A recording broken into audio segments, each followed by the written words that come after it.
ہر انسان اگر اپنی اصلاح کرنا سیکھ لے، اپنے گھر کی اصلاح اگر ہر انسان کرنا سیکھ لے تو یقیناً میں سمجھتا ہوں معاشرے کے اندر جتنی برائیاں ہیں وہ ساری کی ساری دور ہوتی ہوئی نظر آئیں گی۔ حضرات محترم، میں نے جو آیت کریمہ کی تلاوت کی، اللہ فرماتا ہے اہدنا الصراط المستقیم۔ جب بندہ دعا کرتا ہے کہ اے پروردگار عالم تو مجھے سیدھے راستے پر چلا۔ اب ایک بات یہاں پر بتانا چاہتا ہوں، ہر انسان یہ دعویٰ کرتا ہوا نظر آ رہا ہے کہ جس کو دیکھ لو وہ یہی تو کہہ رہا ہے کہ میں سیدھے راستے پر ہوں، چاہے وہ کسی فرقے سے تعلق رکھ رہا ہو، لیکن وہ یہی کہہ رہا ہے کہ میں حق پر ہوں، میں سیدھے راستے پر ہوں، چاہے وہ اپنے آپ کو اہل سنت والجماعت کہلانے والی جماعت ہو، چاہے وہ تبلیغی جماعت ہو، چاہے وہ غیر مقلد ہی کیوں نہ ہو، چاہے وہ رافضی کیوں نہ ہو،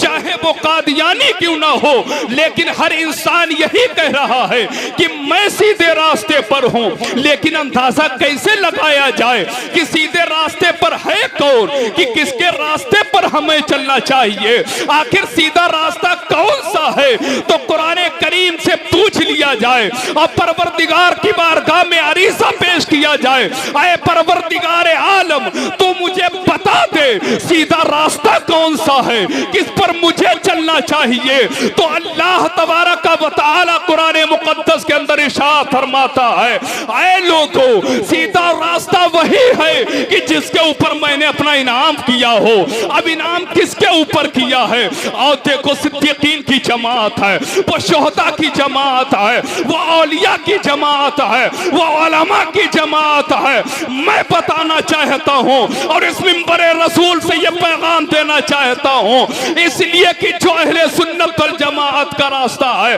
وہی سیدھا راستہ ہے۔ اس کے علاوہ جتنی جماعتیں ہیں وہ سیدھے راستے پر ہرگز نہیں ہو سکتی ہے، اس لیے نہیں ہو سکتی ہے، میرے سرکار فرماتے ہیں مان علیہ واصحابی، جو میرے صحابہ کے نقش قدم پر چلے گا وہی جنتی ہے۔ تو پتہ یہ چلتا ہے کہ ہم صدیقین کے راستے پر ہیں، ہم صحابہ کے راستے پر ہیں، ہم اپنے اسلاف کے راستے پر ہیں، اور جب ہم بزرگوں کے راستے پر ہیں تو یاد رکھو ہمیں دنیا کی کوئی طاقت بہکا نہیں سکتی ہے، گمراہ نہیں کر سکتی ہے، اس لیے کہ ہمارا راستہ وہی ہے جو مسلک اعلیٰ حضرت کا راستہ ہے، اور جو مسلک اعلیٰ حضرت کا راستہ ہے وہی راستہ حضرت امام اعظم ابو حنیفہ کا ہے۔ تو پتہ یہ چلا کہ ہم جس راستے پر ہیں وہی راستہ جنتی ہے اور وہی راستہ سیدھا ہو سکتا ہے۔ وَمَا عَلَيْنَا إِلَّا الْبَلَاغُ۔